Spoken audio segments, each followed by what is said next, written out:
Bonjour à tous et bienvenue à Un Monde à l'envers, édition du 15 août. Imaginez-vous, le 15 août 2019 déjà. Heureux de vous retrouver. Chers amis, de plus en plus nombreux, je sais que de plus en plus de gens qui viennent nous rejoindre et qui sont très heureux de cette nouvelle orientation de la chaîne. Maintenant, on a fait hier la fameuse pâte à pizza. Aujourd'hui, on va faire la sauce, puis on va compléter une pizza classique, vraiment de base, que tout le monde aime, surtout les enfants, pepperoni et fromage. Donc, le secret, on a fait la pâte hier. Moi, je l'ai sorti du congélateur, je l'ai laissé lever, ça donne ça, là, bien levé. On va faire une petite pizza, puis on va se garder un peu de pâte aussi pour, je vais vous montrer comment on peut faire un bon pain avec cette pâte-là pour faire des sandwichs vraiment incroyables. Secret de restauration, essentiel de comprendre ça, une sauce tomate pour pizza, ça ne se cuit pas. On la fait, c'est cru, et on met ça cru sur la pizza, ça c'est le premier secret. Donc c'est vraiment simple, c'est vraiment de base, on va avec une boîte de tomates. Vous achetez celle que vous préférez. Il n'y a pas vraiment de souci à se faire avec ça. Naturellement, on ne veut pas une sauce qui est très liquide, donc on enlève le jus. On écrase la tomate, c'est vraiment simple. On enlève vraiment l'excédent, il faut vraiment enlever le plus de jus possible. On s'en garde un peu, mais il faut vraiment que ça soit un produit quand même consistant, la sauce tomate pour la pizza. On écrase la tomate avec nos mains.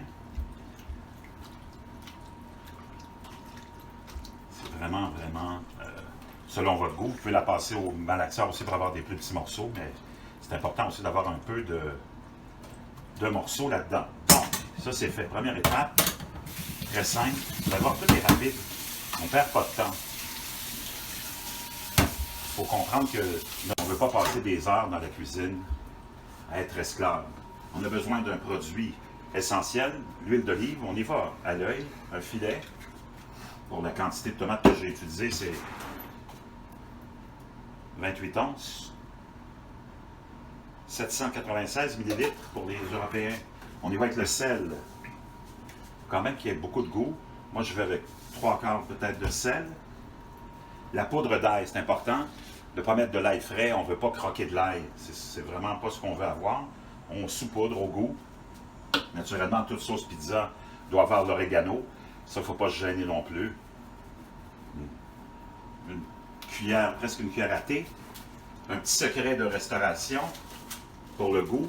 L'anis moulu qui va chercher un peu le goût qu'on retrouve dans le pepperoni souvent de fenouil.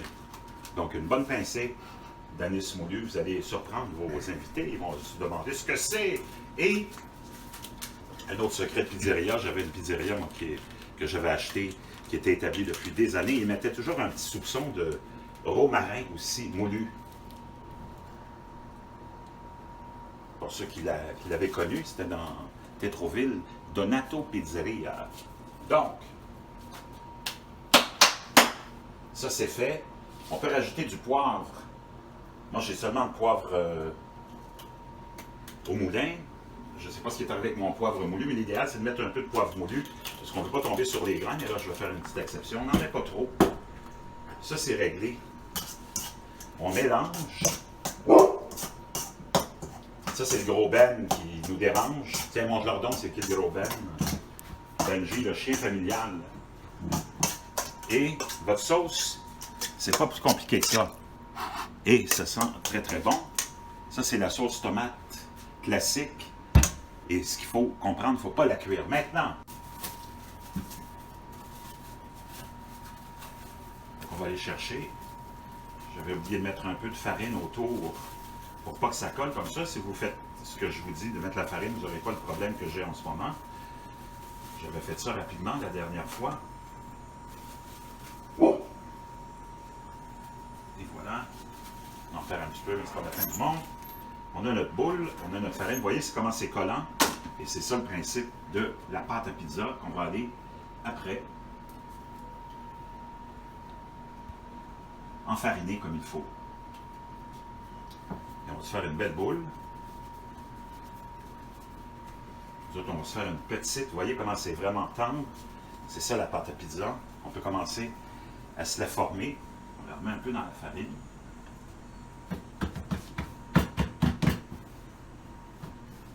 On va s'en garder pour faire le fameux pain. Comparable à un panini, hein? J'en garderai pas trop. Ça va être pour notre pain.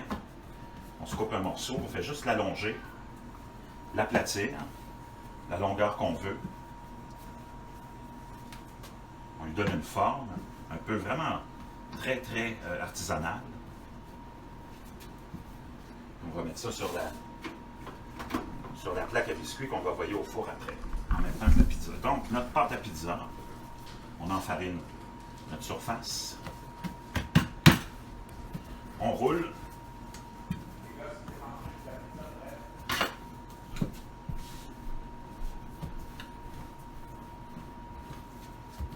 On se fait une forme assez parfaitement ronde le plus possible. Puis après, on fait juste l'étirer sur les extrémités en tirant lentement. Vous allez sentir ça, vous allez devenir habitué. La tourner, si vous voulez vous amuser. Donc on se garde une couronne, hein, assez intéressante. Après ça, vous pourrez la perfectionner dans votre assiette à pizza que vous allez vaporiser ou graisser.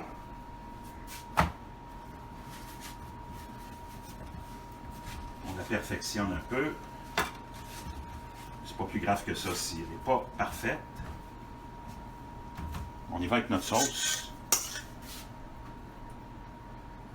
Il y a plein de versions qu'on va faire aussi que j'ai à vous proposer plus tard. Vous allez voir des pizzas blanches, des pizzas au pesto.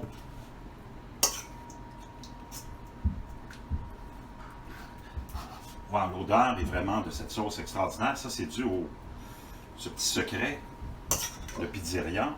L'anis. Pour ceux qui connaissent les pizzerias à Laval, ça c'était une base ou une inspiration de la recette de sauce à pizza de Concorde Pizzeria qui était vraiment très occupée. On y va avec du pepperoni que j'ai personnellement tranché. J'aime ça l'acheter entier et je le tranche moi-même. Toujours important quand vous achetez du pepperoni ou des saucissons d'enlever l'enveloppe, souvent qui est naturelle, d'intestin ou artificielle. Donc, n'oubliez jamais d'enlever ça. On continue à s'étendre le pepperoni. Vous pouvez le mettre sur le dessus du fromage aussi. Il y a des gens qui mettent un peu de fromage dans la base du pizza aussi. C'est comme vous voulez. Il y a plusieurs variations. On y va avec le fromage. Moi, j'aime ça. Pas trop de fromage, équilibré. Il y en a qui aiment ça avec plus de fromage. Vous y allez avec plus de fromage.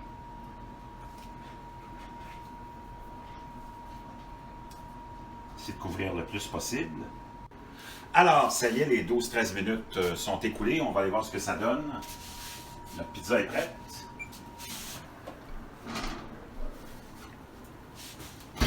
Et voilà, une belle couronne. Moi, j'aime ça quand c'est épais. C'est une question de goût. Elle glisse bien. On va aller voir en dessous. Voyez-vous? Elle se tient très bien. Ça, c'est le signe d'une pizza. Ça, c'est le fait d'avoir mis un peu de spray aussi, hein, qui fait qu'elle est bien croustillante. On va sortir notre petit panini aussi. Voyez-vous? Comment il a bien levé. Et là, vous avez un beau petit pain pour faire un sandwich, vous allez voir. Vous allez vraiment apprécier ce petit panini qui est fait à base de votre pâte à pizza. Un autre petit secret, hein, de pizzeria. Quand vous allez à la pizzeria, vous avez toujours l'impression que cette croûte-là est vraiment belle et luisante. Un petit peu d'huile d'olive, un pinceau et on badigeonne la couronne. C'est toujours comme ça qu'on vous sert une pizza à la pizzeria. Ça donne de saveur et vous voyez, le look est complètement différent. Donc, on va couper ça par de quoi ça a l'air.